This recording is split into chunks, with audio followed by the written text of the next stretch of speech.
ભાભી ભાભી મારી ચા લાવો, મારે લેટ થાય છે.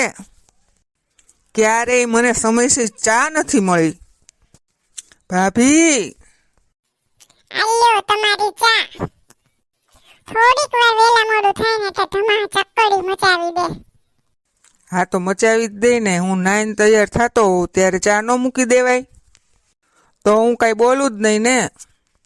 ઘરમાં 100 કામ હોય, ખાલી ચાનું જ કામ ન હોય. અને શું ચા થોડીક મોડી આવે તો આપ ફાટી જાય? બસ હવે આવી ગઈ ને ચા, સાનો માનો પી લે હવે. શું થયું? શેની માથાકૂટ ચાલે છે? જ્યારે જોવો ત્યારે ભાભી મારા વિરોધમાં જ બોલતા હોય છે, તો હું માથાકૂટ ન કરું તો શું કરું? અરે વાતનું વતેસર તમે જ કરો છો અને પછી પોતે જ મગજ તપાવો છો. શું કામ કારણ વગરનો ઝઘડો કરો છો? એ તો કઈ સારું લાગે? કારણ વગરનો ઝઘડો હું કરું છું એમ કહેવા માંગે છે તું? એવું કોણ કહે છે તમને? તું તો કહે છે કે શું કામ કારણ વગરનો ઝઘડો કરો છો એમ. અરે બુદ્ધિના બારદાન, એ તને ખાલી સમજાવે છે. શું થયું છે મમ્મી? શેની મગજ મારી છે બધી? આ જોને તારો લાડકો સવારમાં તિખારા નાખે છે. હું તિખારા નથી નાખતો. સવારમાં મારે મોડું થતું હોય છે અને મને કોઈ ચા નથી આપતું સમયસર. અચ્છા, તો એમ વાત છે. મારા ભાઈને સમયસર ચા નાસ્તો નથી મળતો એમ ને? વૈદેહી અને સ્મિતા વહુ, તમને બેયને કહી દઉં છું, મારો ભાઈ રેડી થઈને આવે એટલે એને ચા નાસ્તો મળી જવો જોઈએ. ચા તો પી લીધી ને ભાઈ? હા, પી લીધી. તો હવે નીકળ ને, તારે લેટ થતું છે ને. શાંતિથી જાજે. રાખો, આ સ્મિતભાઈનો સ્વભાવ સાવ બદલાઈ ગયો છે. વાતમાં વડકા પીરા કરે છે. પેલા તો કેવા પ્રેમથી ભાભી ભાભી કરતા હતા. હવે તો ભગવાન જાણે એમને શું થઈ ગયું છે. હા ભાભી, મારી સાથે પણ સરખી વાત નથી કરતા. કાંઈ પણ પૂછું ને તો સીધું વડકું જ ભરી લે. બેટા રાઘવ, તું એને સમજાવ ને કે આટલો બધો ગુસ્સો સારો નથી. આ બે વહુ સમજદાર છે એટલે વાંધો નહીં, નહીતર તો જુદા થવાનો વારો આવે. અરે મમ્મી, હજી નાનો છે, મોટો થશે ને એટલે સમજદાર થઈ જશે. તમે શાંતિ રાખો તમ તારે. હો, ઈ વૈદેહીની સામે જેમ ફાવે ને એમ બોલે છે. સારું મમ્મી, હું એની સાથે વાત કરીશ ને એને સમજાવીશ. અરે શું વાત છે સ્મિતા? કેમ આમ વિચારોમાં ખોવાઈ ગઈ? ભાભી, એક વાત કહું તમને, જો તમને ખોટું ન લાગે તો. કે ને, મને શું કામ તારી વાતનું ખોટું લાગે? આ સ્મિત તમારી સામે જેમ ફાવે એમ બોલે છે, તો તમને ગુસ્સો નથી આવતો? ના, નથી આવતો. કેમ ભાભી? કારણ કે સ્મિતભાઈ મારે દીકરા જેવો છે અને કોઈ માને દીકરાનું ખોટું લાગે ખરા? હા, ક્યારેક હું એને ખીજાવું છું, કેમ કે એ નાદાન છે. જો હું એને ખીજાવું ને તો એનો ગુસ્સો થોડો શાંત પડે. બસ ભાભી, આવી જ રીતે મારે તમારો સાથ જોઈએ છે. હા સ્મિતા, હું હંમેશા તારી સાથે જ છું. પણ સ્મિતા, તું આજે કેમ આવી વાતો કરે છે? સારું છે ભાભી, તમે અને મારા જેઠ બે સમજદાર છો. નહીતર આ જમાનામાં કઈ ભાભી એના દિયરના આટલા બધા નખરા સહન કરે? સ્મિતા, એવું કાંઈ નથી, તું ખોટી ચિંતા નહીં કર. હા ભાભી, સ્મિત ખરેખર ભાગ્યશાળી છે કે તમને એને તમારા જેવા ભાઈ ભાભી મળ્યા, જે એને દીકરાની જેમ પ્રેમ કરે છે. બસ હવે વખાણ કરવાનું બંધ કર અને કામે લાગ. ચાલ ચાલ, હવે જમવાનો ટાઈમ થઈ જશે હમણાં. સારું ભાભી. શું થયું? સવારનો ગુસ્સો હજી શાંત નથી થયો? ટોણા મારવાની જરૂર નથી અને મારું મગજ ખરાબ ન કર. તું તારું કામ કર, જા. હું તમને ટોણા નથી મારતી, તમારો ચહેરો જોયો ને એટલે મેં પૂછ્યું. તારી સહાનુભૂતિની મારે જરાય જરૂર નથી, સમજી તું? સહાનુભૂતિ? અરે હું તમારી પત્ની છું, પારકી નથી. તમને તકલીફ થાય તો મને પણ તકલીફ થાય ને. શું તકલીફ થાય છે તને? એક તો અહીંયા કામનું ટેન્શન હોય અને ઘરમાં તમારા બધાની બળતરા. અરે કામ તો આખું ગામ કરે છે, પણ કામનું ટેન્શન ઘરમાં થોડી લાવવાનું હોય. કામ કરીએ તો બધું થયા કરે. હા થાય, પણ મારી સાથે જેવું થયું છે ને એવું કોઈની સાથે ન થાય. તને ખબર? શું થયું? કેમ બોલતા અટકી ગયા? કંઈ નથી થયું. તું છે ને તારું કામ કર અને મને છે ને શાંતિથી સુવા દે. આ બધાએ મને હેરાન કરી મૂક્યો છે.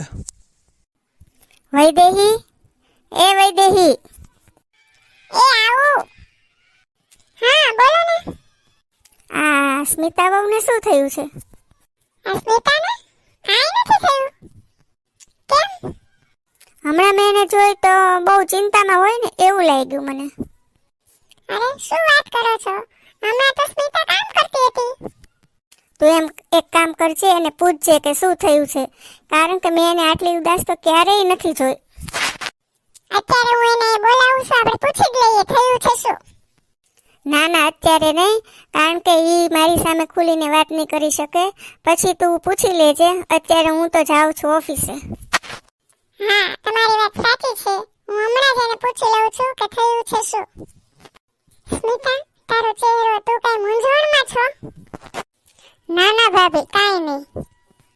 જો સ્મિતા, હું તારી જેઠાણી પછી પેલા મોટી બેન છું. હું તારો ચહેરો જોઈને એટલું તો સમજી શકું કે તું કઈક મૂંઝવણમાં છે.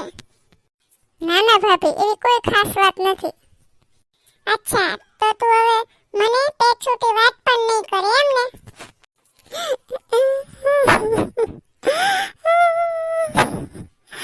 ભાભી, શું થયું છે? કેમ રડે છે તું? ભાભી, સ્મિત કોઈ નક્કી મોટી મુસીબતમાં ફસાયા છે. શું?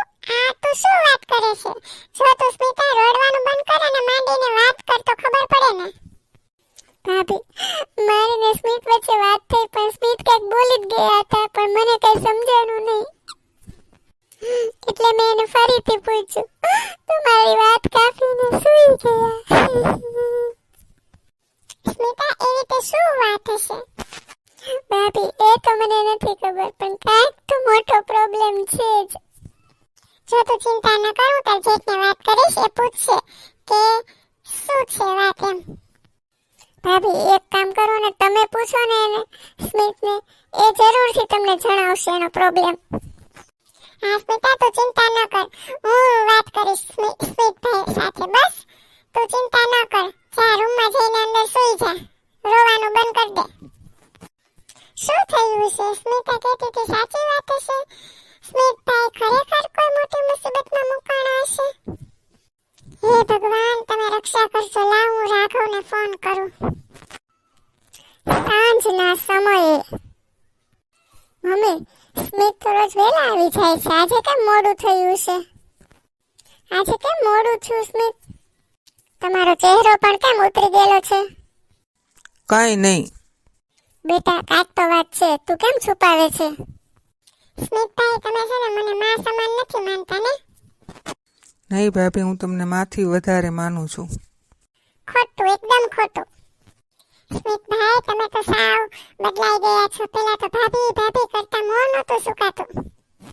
સ્મિતભાઈ, તમે જો મને માનતા હોત ને તો તમારા મનની બધી વાત કરી હોત. સ્મિત, તમે એવું તો શું થયું છે કે અમને પણ વાત નથી કરી શકતા? દીકરા, દુઃખ વેચવાથી તો ઓછું થાય છે. જે થયું હોય ને તે કહી દેવાનું બેટા. સ્મિતભાઈ, હવે તો કહી દો શું થયું છે. અમે બધા તમારી સાથે છીએ. ઈ કાઈ નહીં બોલે. અરે, આ તમે શું બોલો છો? હા, હું સાચું કહું છું. એ તો કાઈ નહીં બોલે, પણ હું તમને જણાવું છું. આ તારા લાડકા દિયરે બજારમાંથી 10 લાખ રૂપિયા વ્યાજે લઈને એના કોઈ દોસ્તારને આપ્યા હતા. એનો દોસ્ત તો ભાગી ગયો. હવે લેણાવાળા ભાઈ પાસે ઉઘરાણી કરે છે. દીકરા, આ વાત સાચી છે? અરે પણ તમારે આવી દાતારી કરવાની શી જરૂર હતી? અરે ભાઈ, તમે તો આટલા હોશિયાર છો, આટલા હોશિયાર થઈને આવી ભૂલ કરી બેઠા. આ તો તારો ફોન આવ્યો વૈદેહી, પછી મેં એના મિત્રને, બીજા એક મિત્ર છે ને એનો, એને ફોન કર્યો ત્યારે મને ખબર પડી, બધી વાતની જાણ થઈ. બેટા, આ જમાનો બહુ ખરાબ છે. પૈસાનો વહીવટ કરતા પહેલા બહુ ધ્યાન રાખવું પડે છે. સ્મિત, મારા ભાઈ, એવી તે શી જરૂર પડી કે તારે વ્યાજે લઈને તારા મિત્રને આપવા પીડા પૈસા? ભાઈ, મને એણે કીધું કે એના પપ્પાને એટેક આવ્યો છે અને પૈસાની જરૂર છે, પણ મને નહોતી ખબર કે એ સટ્ટો રમે છે. મારાથી બહુ મોટી ભૂલ થઈ ગઈ ભાઈ, મને માફ કરી દો. સ્મિત, શું ભૂલ થઈ ગઈ? આ 10 લાખ રૂપિયા કઈ નાની રકમ નથી. સ્મિતભાઈ, તમે જરાય ચિંતા ના કરો. હમણાં હું મારા પપ્પાને ફોન કરું ને તો 10 લાખની વ્યવસ્થા કરી આપશે. પણ બેટા, વૈદેહી, તારા પપ્પા આટલી બધી જોગવાઈ ક્યાંથી કરશે? ના ભાભી, તમારા પપ્પાને કાંઈ કહેવાની જરૂર નથી. આપણા ઘરની વાત બહાર જશે. હું છે ને મારા ઘરેણા વેચી નાખીશ. ના સ્મિતા બહુ, તમારે ઘરેણા વેચવાની જરૂર નથી. અને વૈદેહી, તારે તારા પપ્પાને ફોન કરવાની પણ જરૂર નથી. આપણે ભલે રૂપિયા ગુમાવ્યા છે, પણ હજી આબરૂ નથી ગુમાવી, એટલે પૈસાની વ્યવસ્થા થઈ જશે. પણ ભાઈ, આટલા બધા રૂપિયાની વ્યવસ્થા તમે કેવી રીતે કરશો?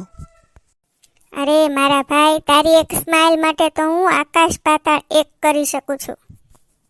તો પછી આ રૂપિયા તો એક મામૂલી ચીજ છે. અને તે કઈ ખોટું તો નથી કર્યું ને? તું એની મદદ કરવા જ ગયો હતો અને સારું કરવાની તારી ભાવના હતી, પણ તારી સાથે ખરાબ થયું.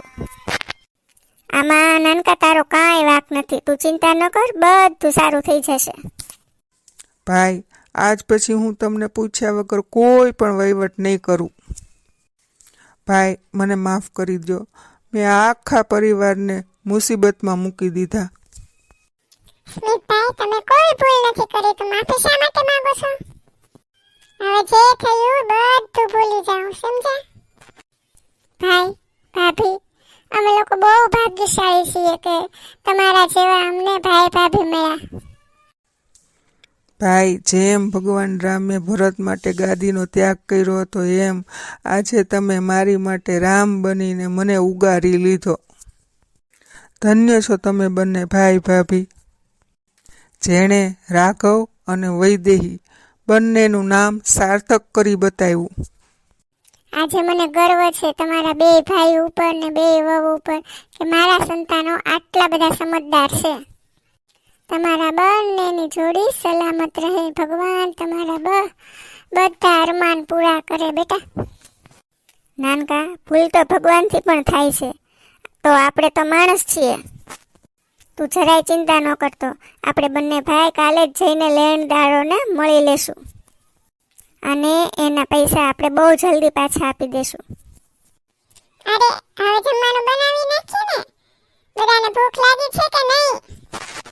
ભાભી, તમે બેસો, હું જમવાનું બનાવી નાખું. કેમ? ચાલ, આપણે બંને સાથે બનાવીએ.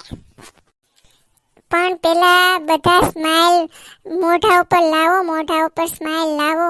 આમ મોઢું કરીને બેઠા છો તે? બસ મમ્મી, બધા સ્માઈલ કરે છે, જુઓ. મિત્રો, અમારા વિડીયોને લાઈક, શેર, સબસ્ક્રાઇબ જરૂર કરી દેજો, કમેન્ટ પણ કરજો. અને અમારા વિડીયો દર એકાત્રા એટલે કે એક દિવસ મૂકીને એક દિવસે બપોરે 12 વાગે અપલોડ થાય છે, તો જોવાનું ચૂકશો નહીં. ધન્યવાદ.